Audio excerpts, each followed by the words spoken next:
According to 3 witnesses, teleportation to Mars is not just possible, but it is an unexpected reality that has been used for almost 30 years. You know, how could we possibly be on Mars? And nobody would believe me if I said I'm invited to go to Mars. And there's serious technologies, and the people that are behind recruiting me have incredible technologies and a serious mission to get there. As a 6-year-old, I first teleported with my late father, Raymond F. 𝗪𝗪𝗧, who was one of the project principals. And beginning in the very beginning of the summer there of 1981, Courtney Hunt was asking me a question I really didn't want to be asked. And that question was, so tell me, do you want to go to Mars? And then in the late June of 1981, I said, why should I go? Why are you asking me to go to Mars? And he said, because the survival of human life depends on it. I'm speaking out now for 2 reasons. One is we're going to be needing this technology to save our civilization. So I think that's important a reason enough. People, I think, also have a human right, a birthright to a true telling of the natural history of the solar system that we inhabit. Is not this dangerous for you to speak about all this? Yes, and I've realized since the inception of my investigation that I might be assassinated for carrying out my investigation of such a sensitive topic. But that's a risk that I'm willing to take.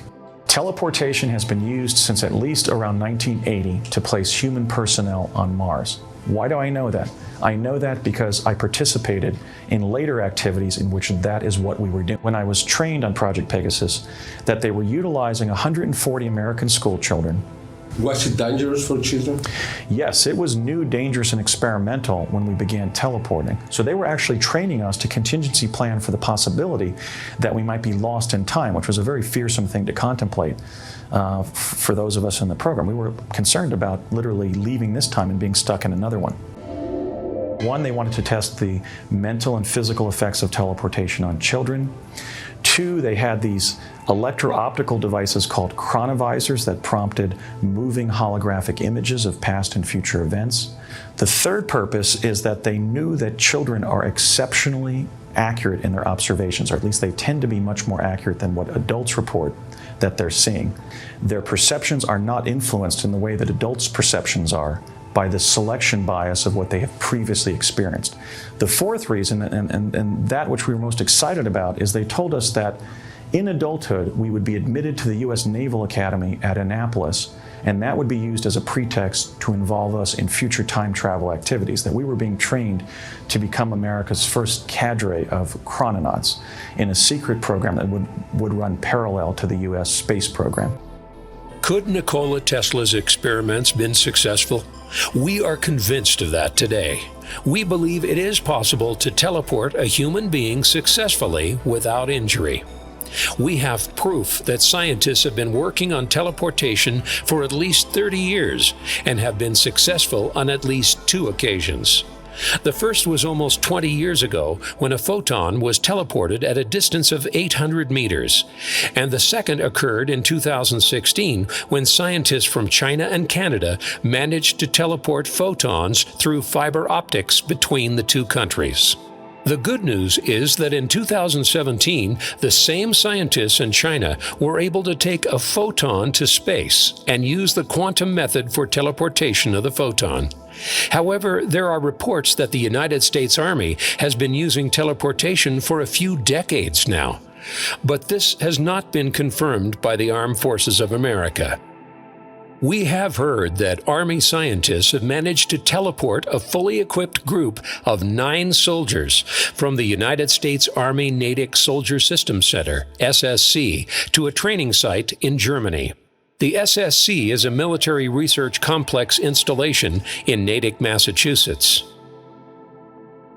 The 9 volunteers had completed individual advanced training and were participating in experiments using the Dorriot Environmental Climate Chambers at SSC when they disappeared and moments later materialized in the Hydra Sever training site in Germany, completely unharmed. The chambers can replicate any climate's environment or time zone in the world, but they had never been used in this way before.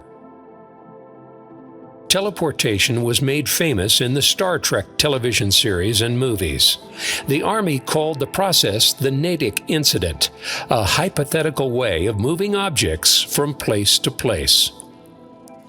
American writer Charles Fort is reported to have coined the word 𝗪𝗕𝗕𝗦𝗧𝗘 in 1931.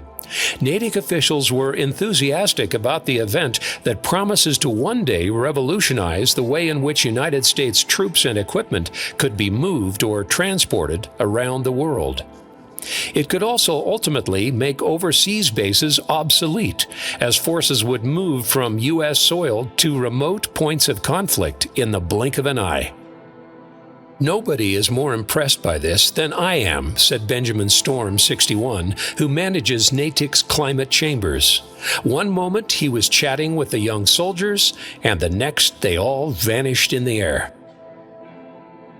The soldiers were dressed in combat gear for the revolutionary experiment and supervised by Storm and his colleagues when they were sent from one continent to another.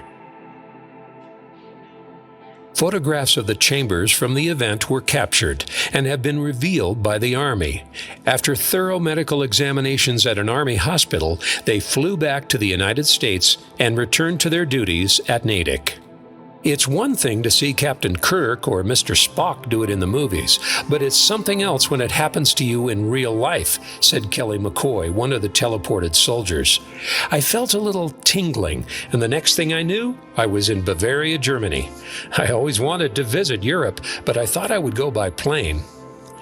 Benjamin Storm and other 𝗪𝗕𝗕𝗦𝗧𝗘 researchers are now poring over mountains of data and research in hopes of duplicating teleportation.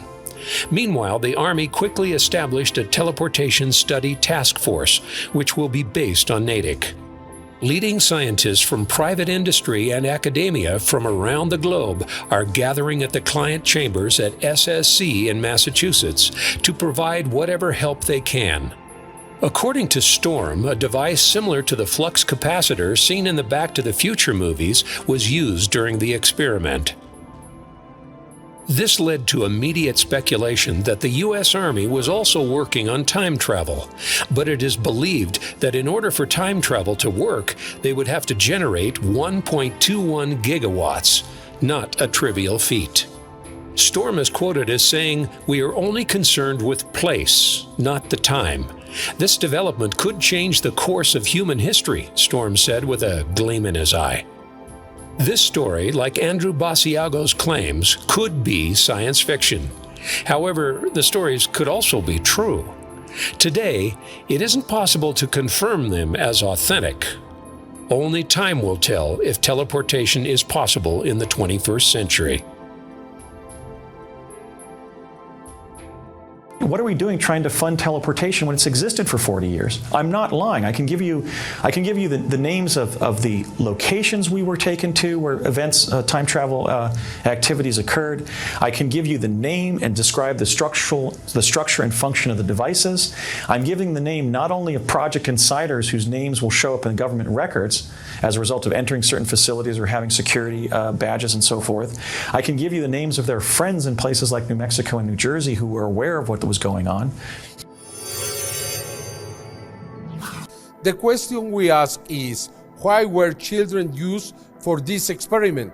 We asked Andrew Basiago that question. Nikola Tesla found a way to create an apparatus that draws radiant energy from the time-space continuum. Radiant energy is a form of energy that he discovered. It is latent and pervasive in the universe.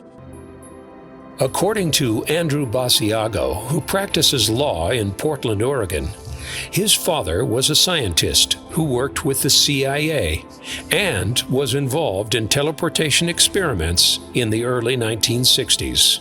My father and I first jumped through a Tesla teleporter in Building 68 at the old Curtiss-Wright Aeronautical Company facility in Woodridge, New Jersey, sometime between September of 1967 and September of 1968.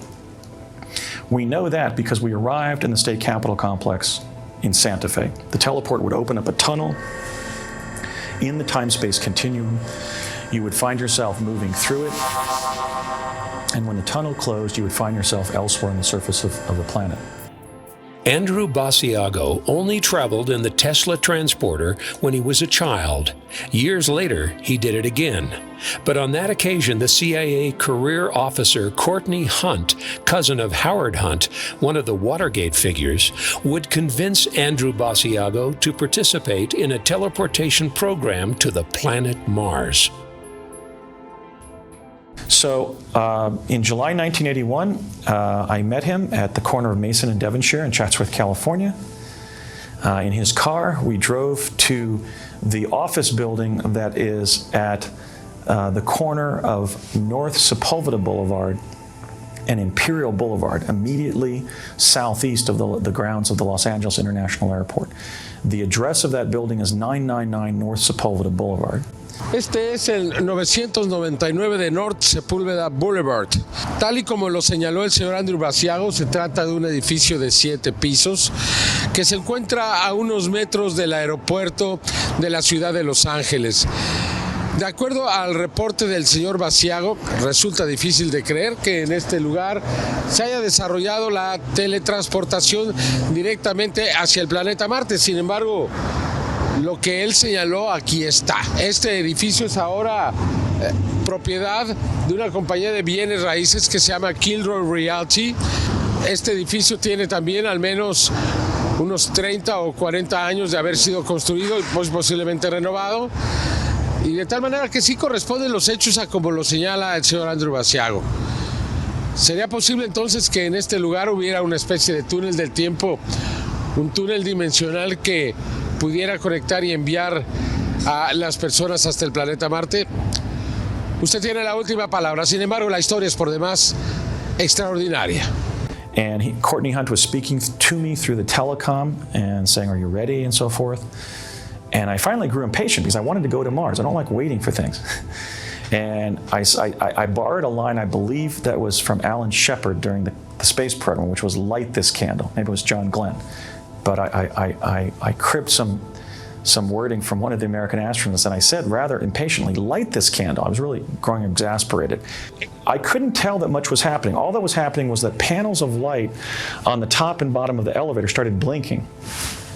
And then about 10 minutes into the 20-minute journey to Mars, the entire form of this box-like elevator began to morph and crumple and reposition itself into a cylinder.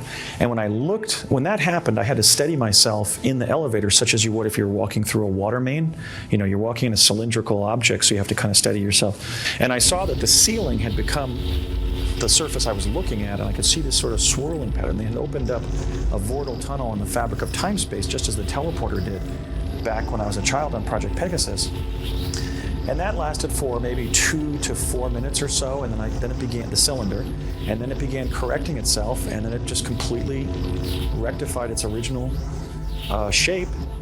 And then about 10 minutes later, as Courtney had described, the door opened, and I walked out into what looked like, if you can imagine sort of the basement of a modern sports arena, the infrastructure of that built into an existing underground cavern of an ancient civilization. There was sort of a big cave in which I could see these modern tension struts, a sort of infrastructure that had been placed inside, and the jump room itself had been placed inside this ancient cavern. I walked through what was clearly the irregular eye sockets of some kind of skull on the surface. I turned around, I could see it was a skull. I could see the rust-red terrain of Mars. I could see that Mars has a pale blue sky. I could see that, or sense rather, that Mars smelt of gunpowder, which must have been some sulfur content, at least at that location. What is the temperature on Mars? What do they eat on Mars? It was about 70 degrees. Now, the conventional scientific literature about Mars states either that Mars is prohibitively cold or that Mars has temperate regions that would be survivable by humans. And I turned and I saw a small human being from our civilization on Earth run up to me. And then 2 more individuals a couple years older than me, I would say they were maybe 21, 22, 23 years of age, ran up to me, two men and a woman. And I was interacting with the first individual who ran up to my location. And they were clearly human beings from Earth. They weren't Martians. They looked normal. They were speaking English.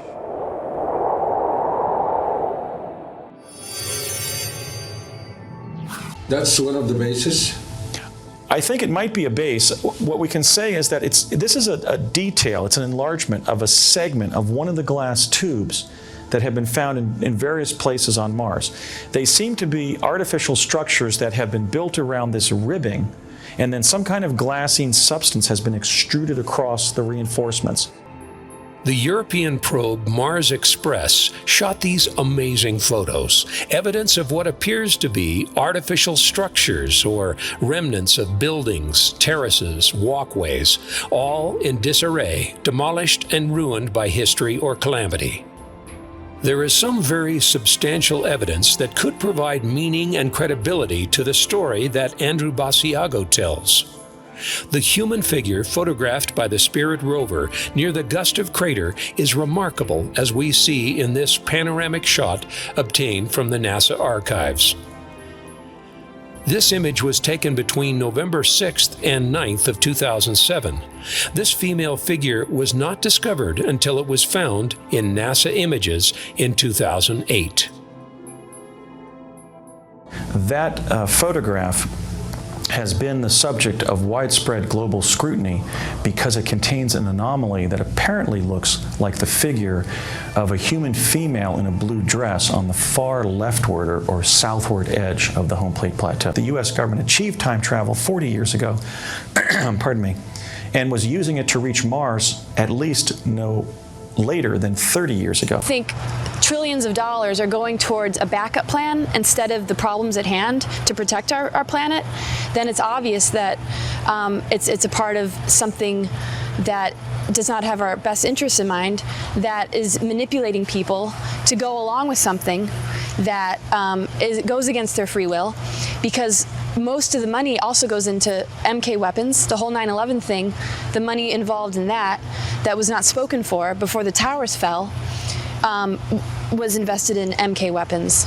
And when they were spending those trillions of dollars in America's defense labs, they weren't just making superior forms of nuclear weapons. They were spending trillions of dollars on all manner of technologies that remain secret. Rumsfeld and Governor Richardson to step forward, and I'm asking those two to man up and tell the world the truth, and that is that they were directly involved in the project that I was on. They, as career public servants, actually distinguished public servants, certainly they can now step forward as former cabinet officers and support what I'm saying, because they were direct participants in what the program achieved. People think this is crazy. They have no idea what is going on. And only those that have been led into these sort of strange corners and experiences can speak on the matter. Or else, you know, they're paying thousands and millions and trillions of dollars to hide it. My dad was a great guy.